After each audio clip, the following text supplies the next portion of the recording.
రాష్ట్ర బడ్జెట్ సమావేశాలు ప్రారంభం కానున్న నేపథ్యంలో అనుసరించాల్సిన వ్యూహాలపై బీఆర్ఎస్ సన్నద్దమవుతున్నది. ఈ మేరకు పార్టీ అధినేత కేసీఆర్ ఉభయ సభల సభ్యులకు దిశానిర్దేశం చేయనున్నారు. తెలంగాణ భవన్లో మధ్యాహ్నం 1 గంటకు బీఆర్ఎస్ ఎమ్మెల్యే సమావేశం నిర్వహించనున్నారు. ఈ నెల 12 నుంచి ప్రారంభం కానున్న బడ్జెట్ సమావేశాల్లో ప్రస్తావించాల్సిన అంశాలు, అనుసరించాల్సిన వ్యూహంపై ఎమ్మెల్యేలు, ఎమ్మెల్సీలకు కేసీఆర్ సూచనలు చేయనున్నారు.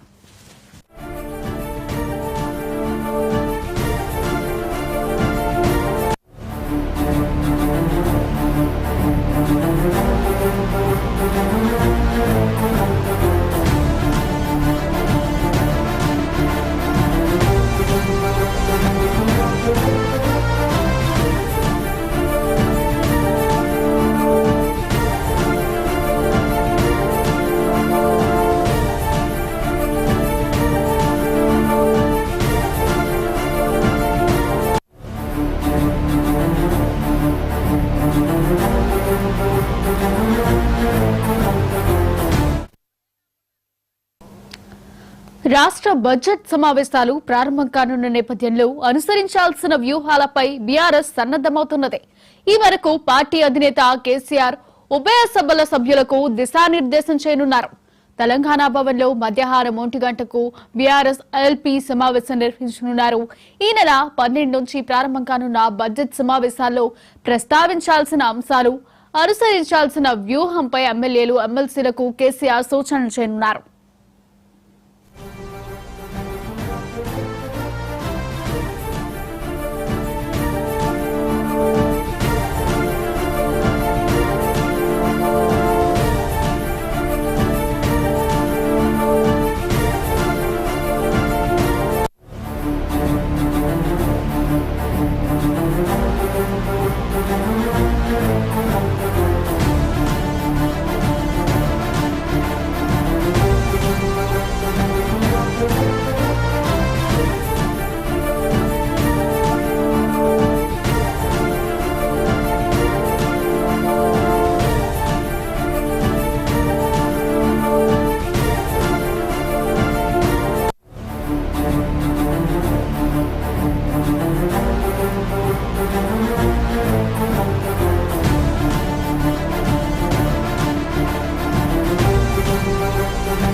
రాష్ట్ర బడ్జెట్ సమావేశాలు ప్రారంభం కానున్న నేపథ్యంలో అనుసరించాల్సిన వ్యూహాలపై బీఆర్ఎస్ సన్నద్దమవుతున్నది.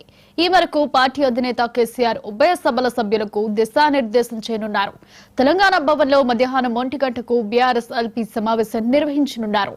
ఈ నెల 12 నుంచి ప్రారంభం కానున్న బడ్జెట్ సమావేశాల్లో ప్రస్తావించాల్సిన అంశాలు, అనుసరించాల్సిన వ్యూహంపై ఎమ్మెల్యేలు, ఎమ్మెల్సీలకు కేసీఆర్ సూచనలు చేయనున్నారు.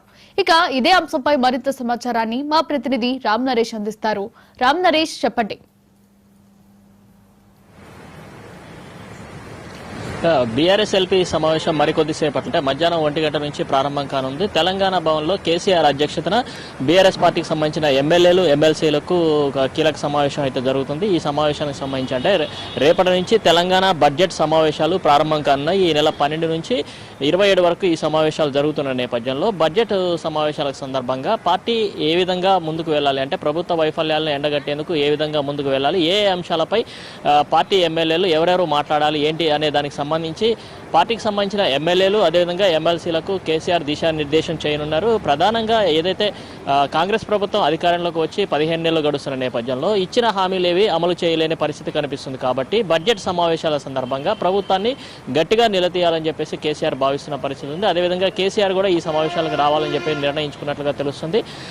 ప్రధానంగా అంటే ఏదైతే బీసీ కులగణన నిర్వహించారు, గతంలో అసెంబ్లీ ప్రత్యేక సమావేశాలు నిర్వహించి కూడా అందులో కేవలం తీర్మానం మాత్రమే చేశారు. ఈసారి బడ్జెట్లో బిల్లు ప్రవేశపెడతా అంటున్నారు. కాబట్టి దానికి సంబంధించి ప్రభుత్వ వైఫల్యాలను ఎండగట్టేందుకైతే పార్టీకి సంబంధించిన ఎమ్మెల్యేలు, ఎమ్మెల్సీలకు కేసీఆర్ దిశానిర్దేశం చేయనున్నారు. అదేవిధంగా ఎస్సీ వర్గీకరణకు సంబంధించిన అంశం కూడా చాలా కీలకంగా ఉంది. ఈ రెండు అంశాలకు సంబంధించి పార్టీ ఎమ్మెల్యేలు, అదేవిధంగా ఎమ్మెల్సీలు అంటే ఏ విధంగా పోరాడాలి, ఎవరు ఈ పార్టీకి సంబంధించిన స్టాండ్ను ఎవరు తీసుకొని ముందుకు వెళ్ళాలనే అంశాలకు సంబంధించి కేసీఆర్ పార్టీ ఎమ్మెల్యేలకు దిశానిర్దేశం చేస్తారు. అదేవిధంగా ప్రభుత్వం ఇచ్చిన హామీలు కూడా ఏది అమలు చేయలేని పరిస్థితి ఉంది. 6 గ్యారెంటీలు, అదేవిధంగా 420 హామీలు అమలు చేస్తామని చెప్పేసి అధికారంలోకి వచ్చారు. అధికారంలోకి వచ్చి 15 నెలలు గడుస్తున్నా కూడా ఏ హామీ అమలు కావడం లేదు. కేవలం ఒక ఉచిత బస్సు హామీ మాత్రమే అమలవుతుంది. మిగతా ఏ హామీలు అమలు కాని పరిస్థితి ఉంది. ప్రధానంగా రైతు సంబంధించిన సమస్యలు ఎక్కువగా ఉన్నాయి. రైతు సమస్యల ఎజెండాను తీసుకోవాలని చెప్పి కేసీఆర్ భావిస్తున్న పరిస్థితి ఉంది. ఎందుకంటే రుణమాఫీ అంశం అనేది పూర్తిగా అమలు చేయలేని పరిస్థితి ఉంది. అదేవిధంగా రైతు భరోసా అని చెప్పేసి అన్నారు. ఇప్పటివరకు కేవలం 3 ఎకరాల వరకే ఇచ్చామని చెప్పేసినారు. అది కూడా పూర్తి స్థాయిలో అమలు కాని పరిస్థితి ఉంది.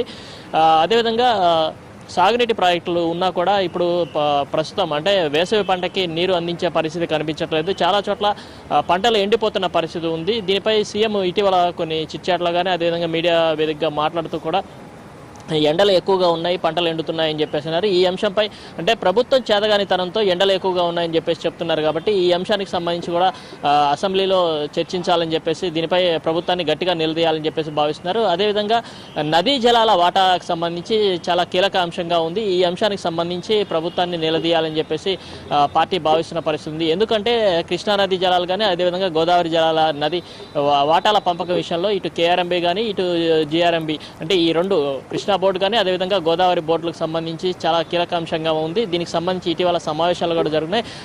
తెలంగాణ ప్రాంతానికి అంటే నీటి వాటా కేటాయింపుల్లో తెలంగాణ ప్రాంతానికి తీవ్ర అన్యాయం జరుగుతున్నా కూడా రాష్ట్ర ప్రభుత్వం దీనిపై పట్టించుకోవడం లేదు. పక్క రాష్ట్రం ఏపీ ఈ నీటి కేటాయింపులు అంటే నీటి కేటాయింపులు ఏదైతుందో వాటికి మించి కూడా నీటిని తరలించుకుపోతున్న పరిస్థితి ఉన్నా కూడా ప్రభుత్వం దీనిపై మాట్లాడట్లేదు. ఈ అంశాన్ని సభలో గట్టిగా నిలదీయాలని చెప్పేసి భావిస్తున్న పరిస్థితి ఉంది. అదేవిధంగా మహిళలకు ఇచ్చిన హామీలు ఏవైతే ఉన్నాయో ఆ హామీలు ఏవి కూడా అమలు చేయలేని పరిస్థితి ఉంది. ఎందుకంటే 2005 ప్రతి మహిళకు అంటే 18 ఏళ్ళు నిండిన ప్రతి మహిళకు కూడా అంటే యువత దగ్గర నుంచి మహిళల వరకు కూడా 2500 ఇస్తామన్నారు. ఆ హామీని ఎక్కడ కూడా అమలు చేయలేని పరిస్థితి ఉంది. అదేవిధంగా రాష్ట్రం అప్పుల పాలైందని చెప్పేసి అంటే అధికారంలోకి వచ్చినప్పటి నుంచి ఇప్పటి వరకు సీఎం అప్పుల పాలైంది, పెట్టుబడులు పెట్టలేని పరిస్థితిలో ఉన్నామని చెప్పేసి ఇటీవల చెప్తున్న పరిస్థితి ఉంది. ఈ అంశాన్ని కూడా ప్రభుత్వాన్ని గట్టిగా నిలదీయాలని చెప్పేసి కేసీఆర్ నిర్ణయించుకున్నట్టుగా తెలుస్తుంది. ఎందుకంటే అప్పుల పాలైందని చెప్పేసి సీఎం స్థాయిలో ఉన్న వ్యక్తి ఈ విధంగా ప్రచారం చేసుకుంటూ వస్తే రాష్ట్రానికి పెట్టుబడులు ఏ విధంగా వస్తాయి, దీనికి సంబంధించి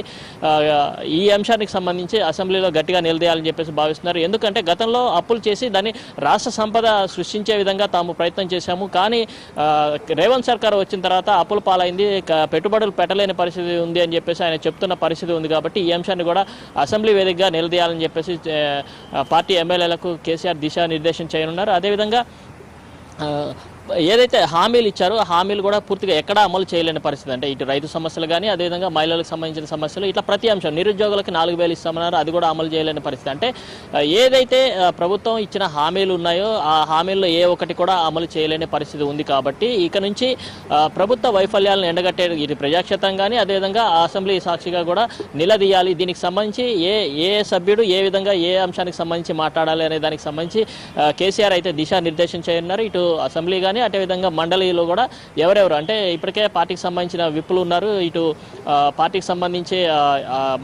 మండలిలో వచ్చేసి సత్యవతి రాథోడ్ ఉన్నారు. అదేవిధంగా అసెంబ్లీకి వచ్చేసి కేపీ వివేకానంద ఉన్నారు. కాబట్టి వీళ్ళతో పాటు ఇంకా మిగతా సభ్యులు అంటే కీలకంగా నీటి వాటాల కేటాయింపుకు సంబంధించి హరీష్ రావు దీనిపై మాట్లాడే అవకాశం ఉంది. అదేవిధంగా కేటీఆర్ కొన్ని అంశాలపై మాట్లాడే అవకాశాలు ఉన్నాయి. కాబట్టి వీళ్ళందరికీ కూడా ఏ విధంగా ప్రభుత్వంపై పోరాడాలని దానిపై దిశానిర్దేశం అయితే కేసీఆర్ చేయనున్నారు. మధ్యాహ్నం 1 గంట నుంచి ఈ సమావేశం అయితే ప్రారంభం అవుతుంది. Thank you Ram Naresh.